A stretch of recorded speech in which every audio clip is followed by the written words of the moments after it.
Welcome to Heroically Inclined, session 15 of Ivory Order. We got our players. We're getting ready to go here. Quick recap. So, the last game, the group headed over to the council chambers, hoping to patch things up, kind of clear Tommaso's name. Upon entering and mingling, Segreta, or Salnitro's kind of nemesis, showed up and threw some vampiric mists into the mix, kind of claiming that, making statements to make it seem like it was Tommaso's plan all along. However, the group jumped in and was able to defeat the mists. One of the council members did end up dying from the mists entrance here, but they defeated him. Now they're kind of facing this point where Sal's nemesis went out one door, someone came in another door, with the announcement that the Mystico Guild Hall is being attacked by a green dragon. And that's where we left off. So let us figure out what everyone is going to end up doing. Sal, your nemesis had just run out a door, and you're standing really close to the door, having attempted to get through there, realizing that they had barred the door in some manner. What's going on with Sal? He has a few choice words in various languages, and he's banging on the door right now. He's like trying to examine it, figure out how to open it, and he's very frustrated right now. All right. Why don't you give me some sort of roll that you think would let Sal figure out how the door might be opened or how it might be locked? Well, he has All sorts of things. yeah, he has class features that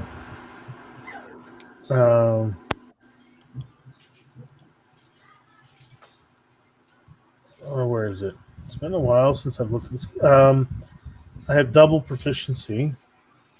So, right, I made a whole new skill for that. So I have, I'm going to be using, let's see,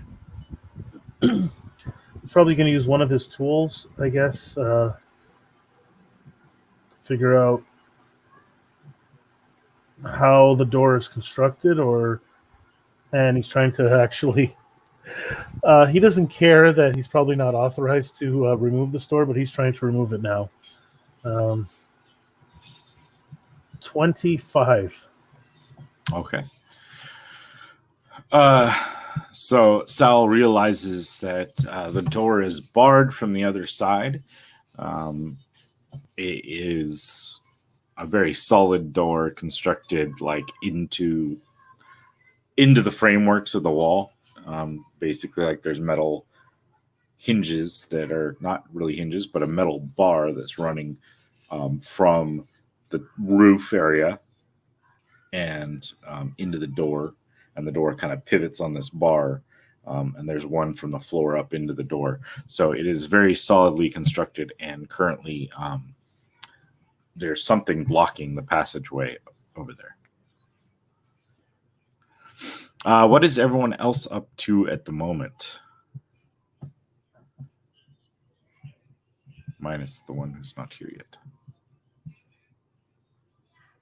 I am over doing what I can to try to bring the dead human or the dead council member back.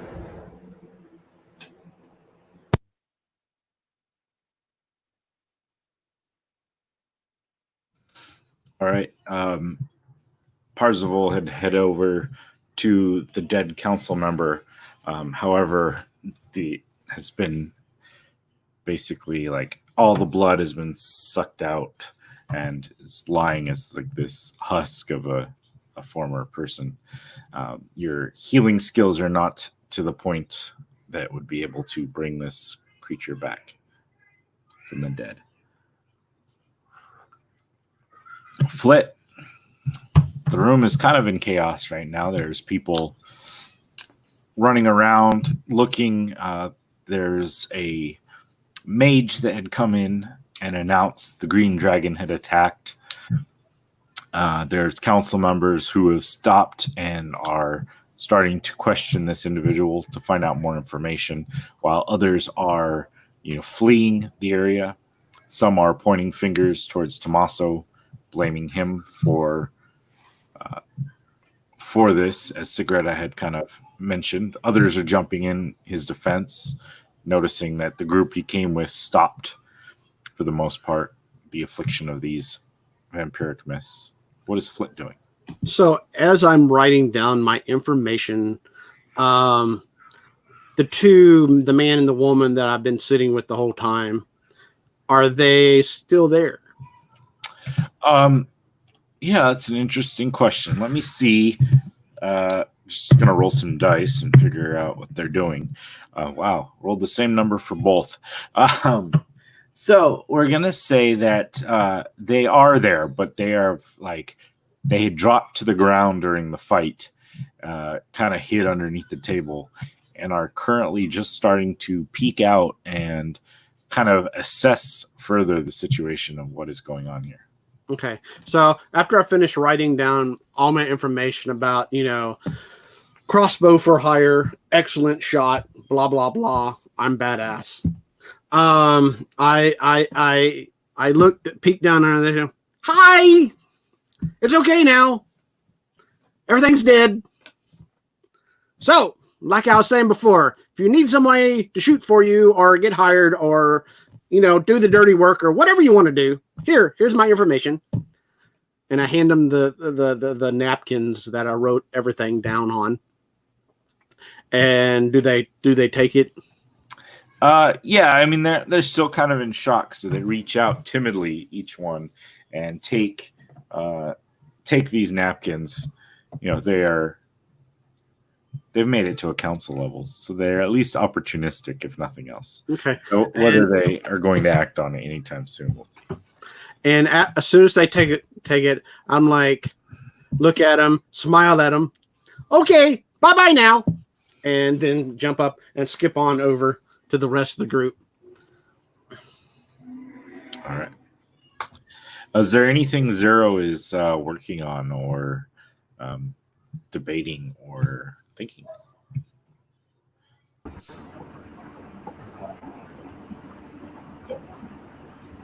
definitely inspecting what's transpired, trying to ascertain the best course of action.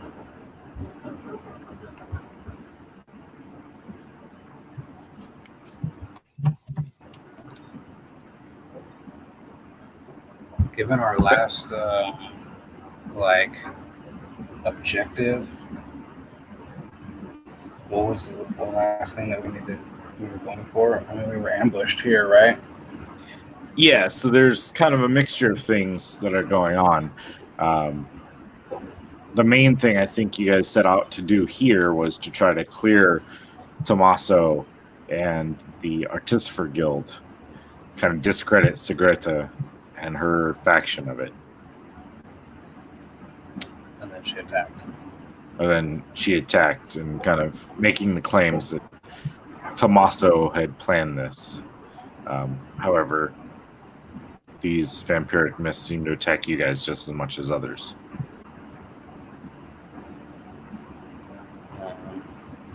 How long has it been since the aftermath of this? I mean, moments, really. Things are still kind of crazy. Yeah. He's probably just overlooking, making sure that there's no other threats, and then if there isn't, then he's collecting arrows and preparing for our next step if we're gonna go deal with this attack or try to pursue or what have you. All right.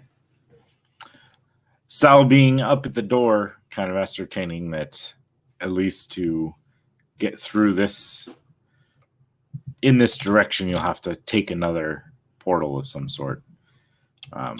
being that the door is barred from the other side. No way to dismantle this particular door. It will cost you some time. What is Sal aiming to do?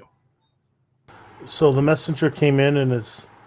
Yeah, so a messenger came in through this currently like eastern door, not through the one that you're currently at, and announced that there was this attack. And which guild hall again is it? The Mystico, which is like kind of the nemesis of, sort of the nemesis, like the rival faction against the Artificers in general, being that they are focused purely on the arcane, whereas you guys are a little bit more of the science / mixture of using science and arcane. You have come to, like, your clans have kind of butt heads in what you think is best for Artigiani many times. Where is... I'm trying to see it on the characters. Where's Tommaso? Tommaso. I think, is this the head of the Mystico? He is Tommaso is right here. This guy is one of the, like, he's an ambassador of the Mysticos. The guild master, and I think, if I remember correctly, the person who burst in had said something like the guild master was attacked or was involved somehow. So the guild master is back at the guild hall. He had sent like his right hand man, which is pretty common. Like, guild masters don't always go to every meeting, but they send someone with the power to do so.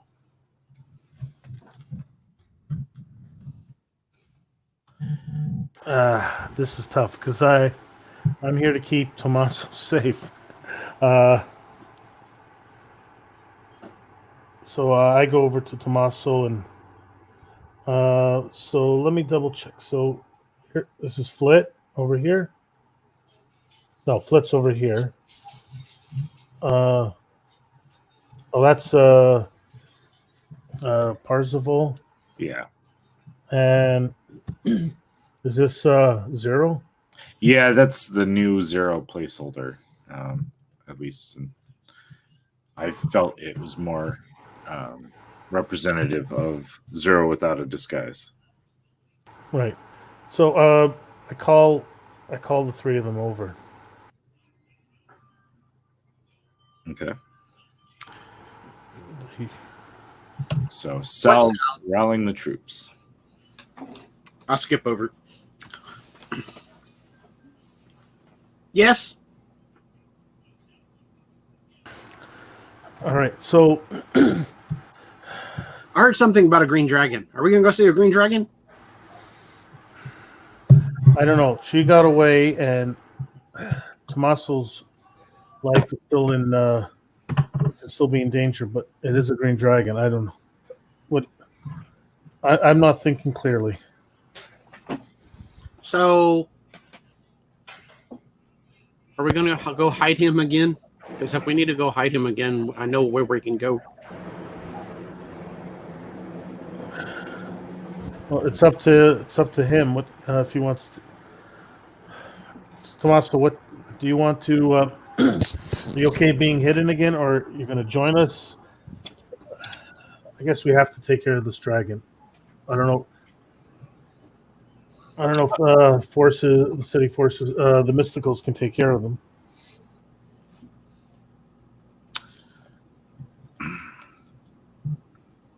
Tommaso will, which I cannot mess with. Tommaso will step up and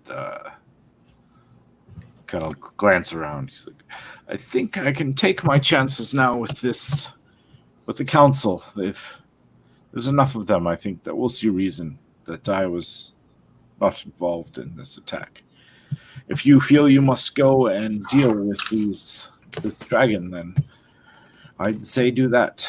It's unfortunate that Segreta will seem to get away, but I think with her head start, it might be tough to catch anyways. Oh, I don't know. I don't want her to get away either, but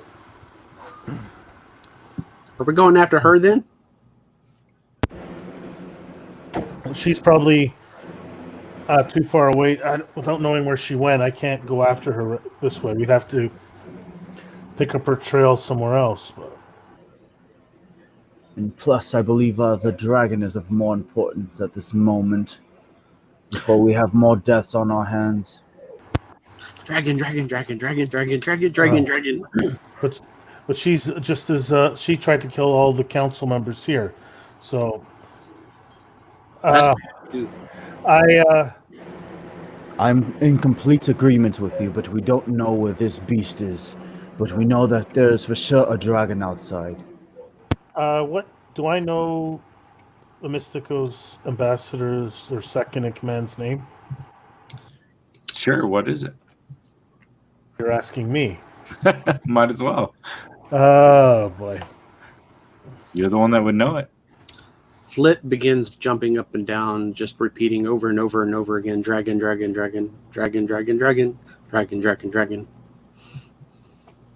I can't concentrate with.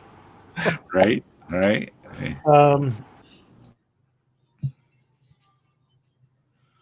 It's something Mystico. So It's, I don't know.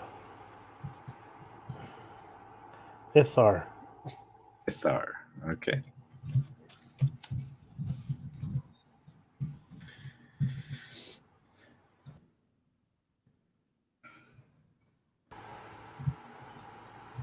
What would be the title? His title, would just call him Ithar or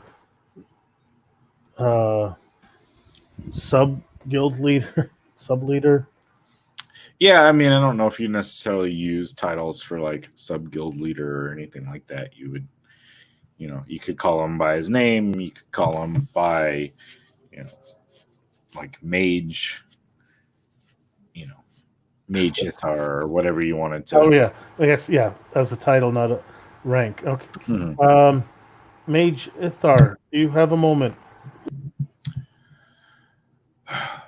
Just wondering, how are your defenses against the green dragon?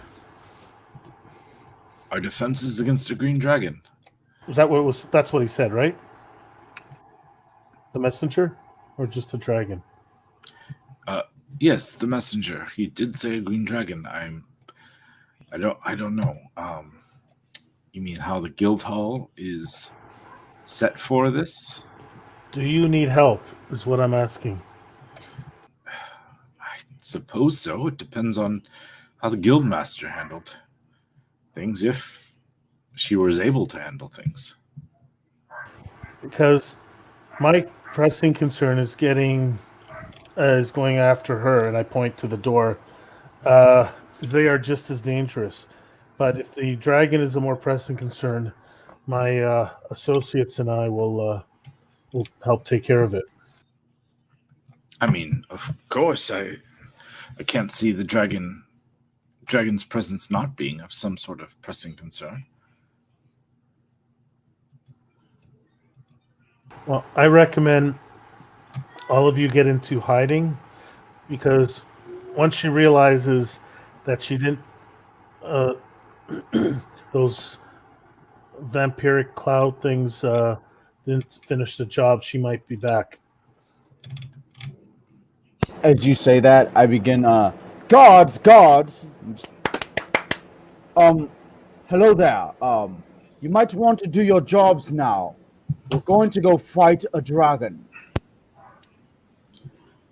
They kind of seem to straighten up a little bit more, perhaps even taking a little offense at that. And they start to kind of like move forward and gather around the remaining council members and making sure that they're safe, and kind of guiding them off, to various locations. What were those things anyway? They look nasty from afar. Yeah, no time for that. All right. So, what is it? Another interruption? What do you need now? We don't have time for another problem. What is this commotion about dragons? Well, the first thing, what does your character look like? Yeah. He's about 6'4", thin. I would say like athletic build. Like skinny but kind of muscular, long black hair, and he has snake scales in his skin. Like he has snake features, and then he's wearing like plate armor, a shield.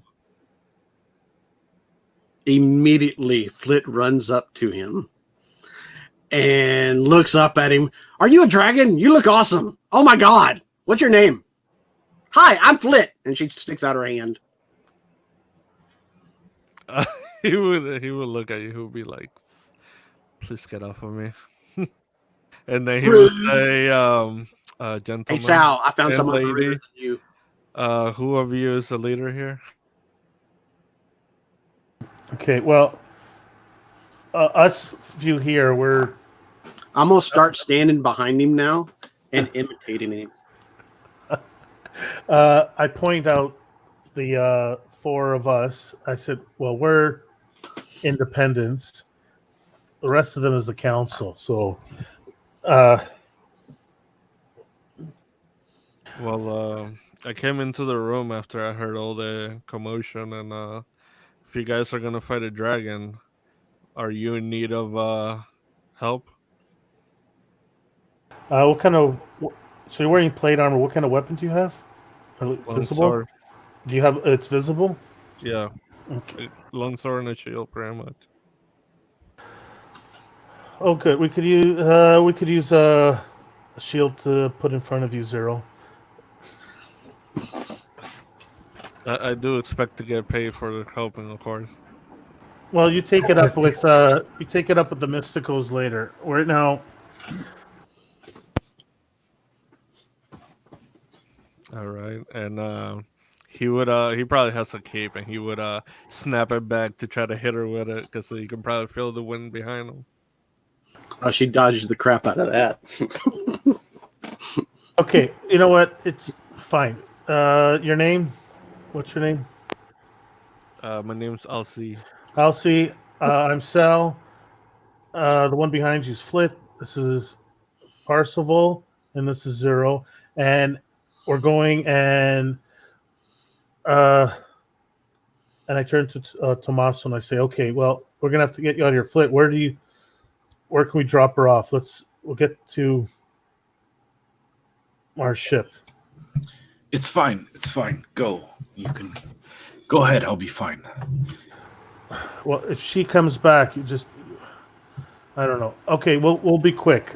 And I start running out with Carbone following me. The man who would come in, the messenger who would come in, gestures for you guys since he sees you're acting. He gestures for you to follow him and leads out a different door than you guys had entered originally. The same door he entered from. Oh, you got a bigger ship. Okay, let's go. You got a ship. Well, not quite a ship, but it'll portal? do. Portals? Carpet. But yeah, it's fine. We can ride on the carpet. Oh no. Oh no. We get to ride on the carpet. We get to ride on the carpet. Anything but a carpet. Oh boy. Luckily, I'm not a big one. It's the only one available. Well, it'll fit 7 of us. Yeah, the only one at the launch was our large transport one. It's not as quick, but I couldn't waste the time to search out one of the faster, smaller ones. Would we know if our ship, would she still be there, and if she would be faster than a carpet? I mean, they're probably pretty similar in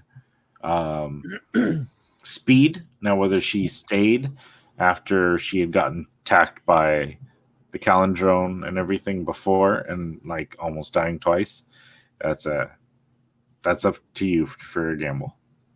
We don't have a choice, and it'll be hard to pull Flit away. Can myself and Zero go scout ahead? myself turning into a giant eagle and he can ride me? Yeah, if Zero wants to ride you, that's up to you guys. Don't I?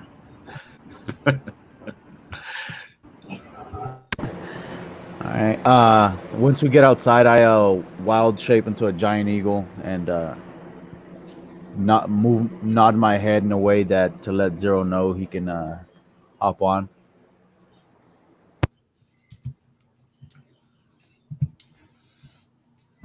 Was it one call or two? Sorry, what was that? One, what, or two? Call? Oh, Just one.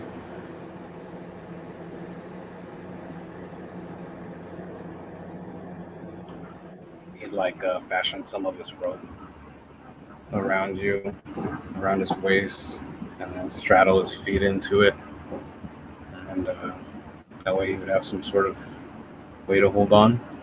And he would do it in a way that would keep his upper body to be able to be free so he could hold on kind of like a horse. But he'd also access his weaponry just like riding a horse.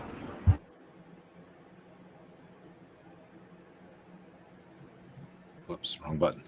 All right. You guys are able to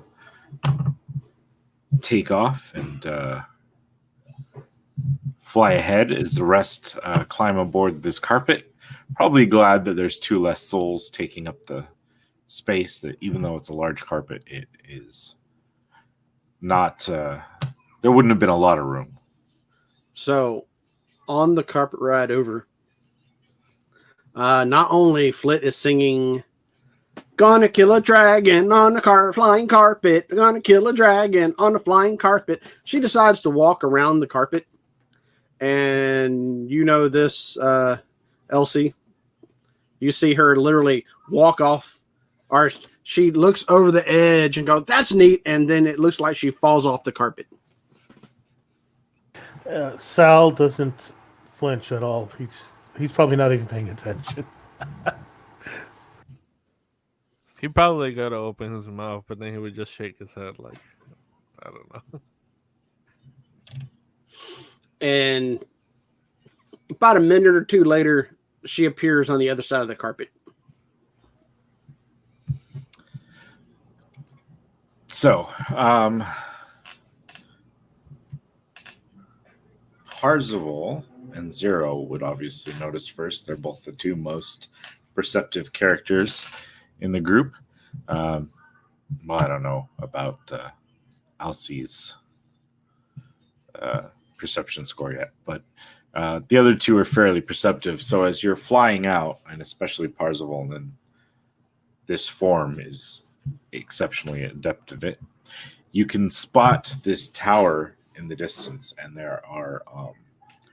there's small amounts of flames, like, so you can see some smoke rising, but you can definitely see that there has been some damage done to the top of this tower across the way. And Parzival has spent some time, not a lot, but some time here, so he, I'm assuming, had gathered enough information about where he would be heading as the carpet follows you guys behind. What is your goal for scouting as far as, like, how close do you want to get? You're flying overhead. What's the plan? I want to kind of let Zero guide me, Okay. but I will be flying, obviously. Okay. I would probably be looking for some kind of sign of distress, right? That there's a dragon attack would probably be fairly easy to spot eventually in the air.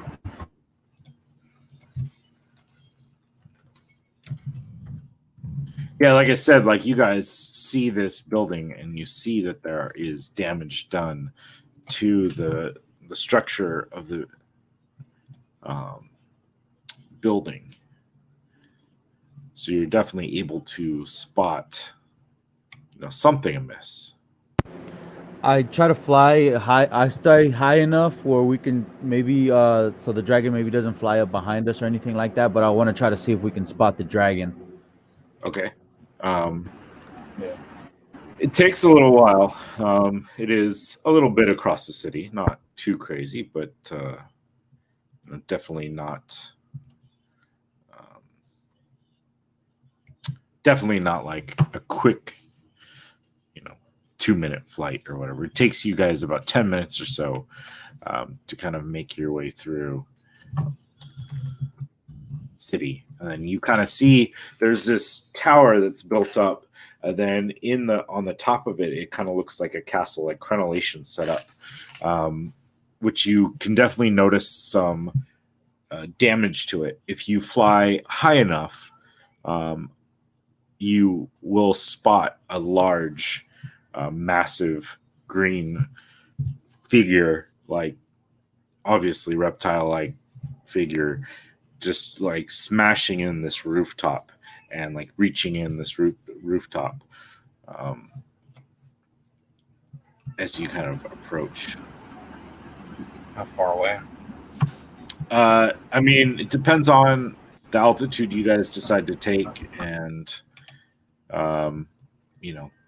the approach vector you guys kind of want to make, but he's not small, so you'd be able to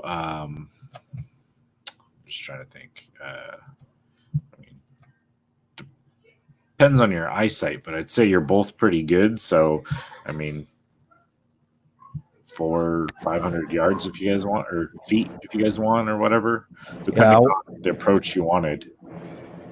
I'd be wanting to fly down towards it, like be up above and see, like fly super, super high to keep an eye out for it. And then once we finally get a good eye, just start flying down towards it.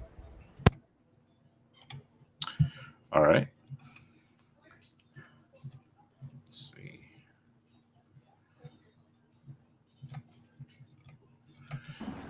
The hunter's mark here, so it's not in the range.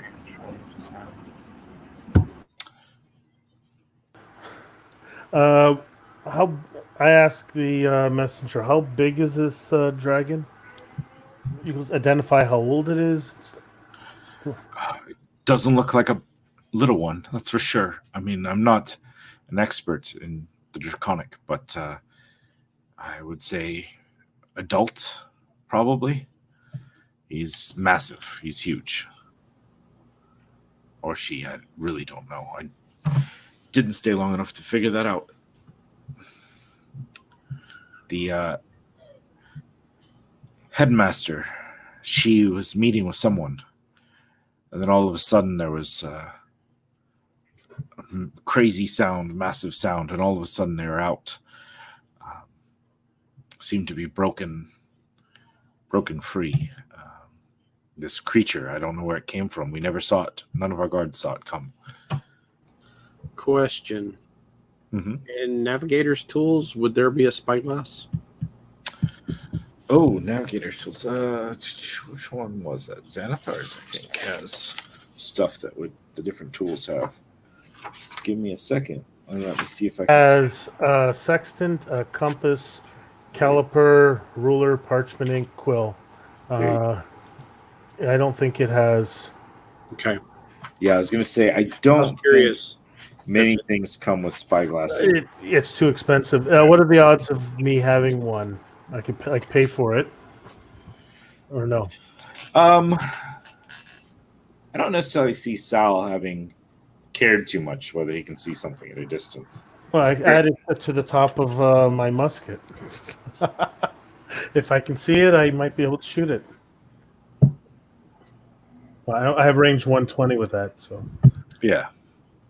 So that's about the distance that you would have something scoped for, or if you had something scoped, which I'd say that's probably like your sharpshooters, more like you put a scope on your musket. Or So the question is, would my crossbow have a scope? So especially since it can shoot out to 480 feet. Or is that yards? Is it feet or yards? Probably feet. Yeah, would a scope be something that Flit would have thought about when she's picking up her crossbow? Well, she wouldn't know how. So my question is, when she picked it up, would she know the exact range and all that other stuff, though? Or would it be kind of like a trial and error thing? It's probably more trial and error thing. Okay, so since for the first time since you used it, it was all close range stuff. So right now the crossbow doesn't have a scope. Yeah, and it may after a rest. Now, like sort of thing. But again, your scope is only going to give you the same distance. Yeah. Well, I was just curious. Yeah. From what we have now to, So, what is and I maybe should make my space bigger here. But what was the plan of attack for so far? There's an eagle coming in with 0. You guys are trailing behind on a carpet. What is kind of like the plan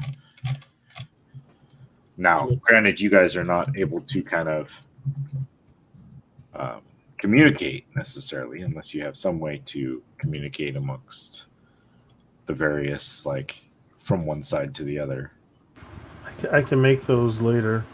Yeah. Sending stones. Flit begins to chant.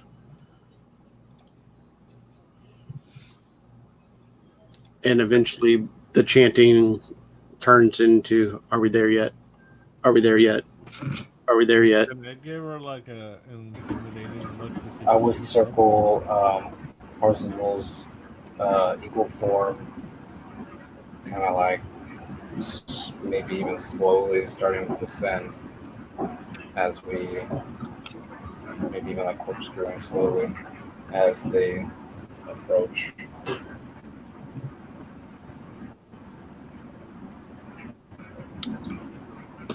All right.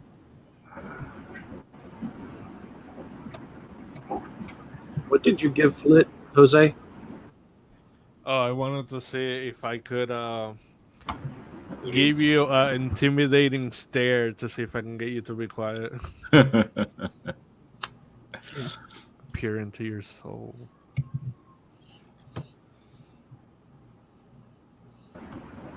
I attempt to drop the equal form down towards the dragon. All right. So if we're looking at the map, and let me bring that up for the stream here. If we're looking at the map, we have it set up. I obviously did not leave range for your 120 feet or whatever, but at whatever range you guys decide you want to try to start engaging, that's fine. We will just kind of note that we are X distance away. So do we see it from the carpet? Is it that big? You will, if you guys are flying high enough, and currently, initially anyways, the carpet driver or whatever, the guy is not going for altitude. He's going for straight to a landing kind of area first. But if you urge him to, he would gain altitude. Quick question. Yeah. While we're in the carpet, can I summon my steed? That is an excellent question. What is your steed? I'd like to see you ride a horse. How do you do that? Yeah, my question is if it's a horse or something that'd be on a flying carpet. I don't know what the weight capacity of a flying carpet, but the largest size they have is 6 feet by 9 feet.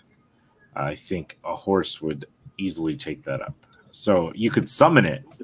Now, whether things would go well for you or not is a different question. Can I summon it when we're about to land, so that way that I can kind of land on the floor with it? Yeah, I mean, by 8th level as a paladin, I'd assume you, especially in this world where there's not large open areas, you've kind of mastered that quick infiltrate, drop in and drop your your steed down. So, what are you guys doing? What's everyone doing? I know I threw this out there. So, Dave, okay. Theoretically, well, you could roll it, but you will have disadvantage. I can roll it with no disadvantage at 480 feet. The crossbow. Just an idea. Because though, then again, a crossbow at range may not make much of a difference, but Yeah, you're also not attuned to it. do I have to attune to your? I don't think I have to Well, tune to that weapon. I guess you could use it, but I don't even know if Flit knows yet that she can shoot that far. No, she does not. No. But the question, I should know, maybe. I'm talking with Dave right now. That's basically. Yeah, it's up to you guys. I'll let you. Flit, Uh-huh. where are you? Are you still underneath? No, I'm like hanging out on the carpet, just kind of doing the whole da da da. Are we there yet? Are we there yet? We're there yet? Can I see your crossbow and quiver? Okay. She digs in her bag and eventually she pulls it out. Jose, what you see is this bright pink and shiny double light crossbow, I guess you would call it. It's got sparkles and buttons and all kinds of crap on it, with even little fuzzy balls on the end. And How are you still alive? We ask ourselves the same question every week. So, quick, is that a heavy crossbow? no, Light. it's light. It's a light. Or I guess it can't be a. So she hands it over to Sal. Here you go. So effectively, it's a light crossbow +1, right? Yes. Okay. And it shoot and it all it does is it doubles the range. So the range is on it is 120/480. Oh, it's 480. Okay, that's fine. I just needed it for calculation purposes. And oops, I wasn't trying to roll. I'm trying to. And it's a +1. So 4. well, that's 1d8. Okay, so it's automatic. It's nice. D&D Beyond actually knows that magical weapons use intelligence for me. All right, so I line up. Can I? And I'll say, okay, get ready. I'm going to try to get its attention. Why don't you allow me? But before I head over there, I want to cast aid on Sal, on the little one, and on myself, and then we all get 5 extra hit points. Which little one? The Flint. There's Flit. Oh, the littlest one. I think Percival is. Oh, no, Percival's human. Sorry. Crystals. Well, Elf, I think, or something. Well, you guys aren't near me, so I'm just gonna cast it on you two. Oh, that's right. I forgot. Yeah, Percival's not here. Never mind. And then, as I started running towards the dragon, can I cast second level armor of Agathis on myself? Yeah. And what does aid do again? You get Aid 5, gives you 5 HP. 5 temp HP. Yeah. 5 max HP, actually, I think is what it does. Which helps some of you who dropped below your max HP before. Oh, right. Yeah. I forgot. I'm not fully healed. You guys are going into an adult green dragon without resting, and we'll see how we do. So I don't have 5 temp, but I have 5 max. And is that a I forget, Jose, is that a concentration spell? I think so. Just give me 1 second.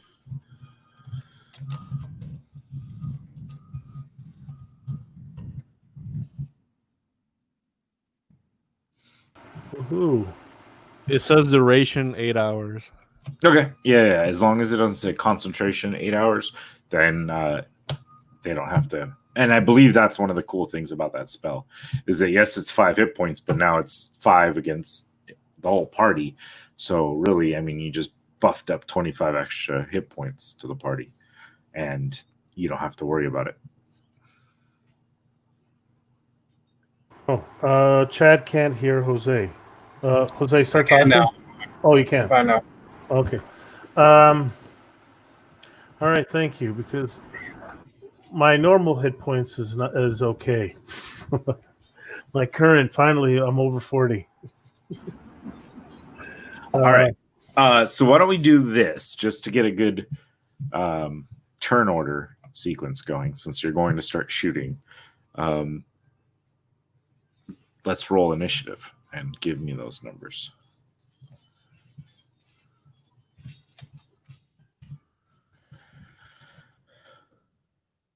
Quiet once everyone muted. Unless someone else has a 14, you could put me down as 14.5 and Carbona as 14. Oh, we're rolling initiative. Yeah, that works. So, how do you add me to the turn order, or do I add myself just to tell me what it is. 9? Oh, some people are rolling. 17. I'm distracted. So 1 second. Carbone here. Can we call him Melvin? No. Oh, okay, 13.5. Yeah, that works too. Yeah, as long as it's right after you. It'll only kind of come into issues was elsewhere. So let's see. We've got Parzival's at 15-0. Is that a 22? Good Lord. Did you roll bad? Yeah. Yeah, right. She is such a slacker. Sorry. I'm distracted. So 0, you guys are ahead. I don't know if you would take action first. Although, at what range are you starting to? Would you start to think about shooting, and would you shoot first? Yeah, I'm not. I would wait for them to get close, but I'm not gonna wait all day for Sal. He's always taking forever. So I'm gonna drop down. If Parzival doesn't resist, I'm gonna drop down to within 90 feet. And as I'm doing so, I'm gonna start waving my hands and saying the incantations. And right before I let out my spell, I hold it in a clasped hand, and then as soon as I get into 90 feet, I hunter's mark. And then I lost let it. it do what it does best. Yeah, Strike swiftly. for sure. Sounds good. All right. So essentially, we're holding until the others are kind of in that range, and you're within 90 feet. Sal will be able to shoot from further out, but he will also be further back. So I'm not doing the calculations, but I figure you guys probably stay within a certain distance of the carpet, so as not to. What would you say that distance would be if you were choosing? Like, okay, we're scouting ahead. How far do you two get before kind of slowing the pace a little bit?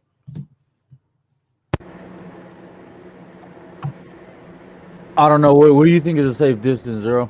I think it probably has to do with how fast the eagle is and how fast the dragon is. That's how far. I can fly at 80 feet. Yeah, the carpet's slow. The biggest one technically only goes 30 feet a turn, so it's like walking. Of course, it's like dashing, but still, you're going 160 feet and it's going 60 feet around. I think we took off and got there as quick as we could. And then, we went up first. So we did that as quickly as we could. Yeah. And then we saw what we saw, and then we descended, which was probably almost just as quick, but just as far. And so we're ahead of them, but then we circled a little bit before we descended. So we waited for them to catch up, probably like 100 to 200 feet before we decided to drop down. We tried to do a wide